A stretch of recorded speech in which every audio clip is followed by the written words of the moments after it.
അങ്ങനെ ഞങ്ങളെല്ലാവരും രാത്രി 12 മണിയായപ്പോഴത്തേക്ക് എയർപോർട്ടിൽ പോകാനായിട്ട് വീട്ടിൽ നിന്ന് ഇറങ്ങി. ഇതിനിടയ്ക്ക് അച്ഛൻ ഓച്ചറയിലൊന്ന് വണ്ടി നിർത്തിയായിരുന്നു. അപ്പോൾ ആണെങ്കിൽ ഒരു പാവം പിടിച്ച അമ്മമ്മ ആ പാതിരാത്രി അവിടെ ഇന്ന് മുറ്റമടിക്കുന്നു. പിന്നെന്തായാലും ഞങ്ങൾ 2:30 ആയപ്പോൾ തിരുവനന്തപുരത്ത് എയർപോർട്ടിലെത്തി. ഇതിനിടയ്ക്ക് ഭയങ്കര മഴയായിരുന്നു കേട്ടോ. പിന്നെ ചുമ്മാ അവിടെ വായി നോക്കിക്കുന്ന സമയത്ത് കുറേ റോസാപ്പൂക്കൾ ഇരിക്കുന്നുണ്ട്. അപ്പോൾ അതിനകത്തിൽ ഈ റോസാപ്പൂ ഞങ്ങൾക്ക് ഭയങ്കരമായിട്ട് ഇഷ്ടപ്പെട്ട് അങ്ങനെ ഒരു പൂവൊക്കെ മേടിച്ച് കൈ മേടിച്ചോണ്ട് അവിടെ നിൽക്കുമോ. ഞാനൊക്കെ ഉറക്കം വന്ന് കിറുങ്ങിയിരിക്കുക.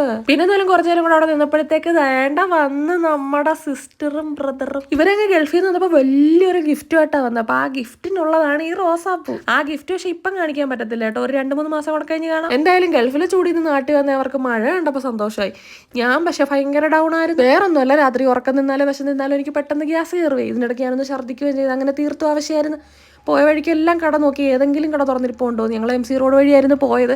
അങ്ങനെ എന്തായാലും കൊട്ടാരക്കര എത്തിയപ്പോൾ ഒരു കട തുറന്നു. അവിടെ വേറെ പ്രത്യേകിച്ചൊന്നും ഇല്ലായിരുന്നു. പിന്നെ കുഴപ്പമില്ല, ഉള്ളതുകൊണ്ട് ഓണം പോലെ എന്ന് പറഞ്ഞ് ദോശയും ഓംലെറ്റും ചൂരക്കറി അവർക്കും വേണമായിരുന്നേ. അങ്ങനെ കഴിച്ച് തിരിച്ച് വീട്ടിലെത്തി.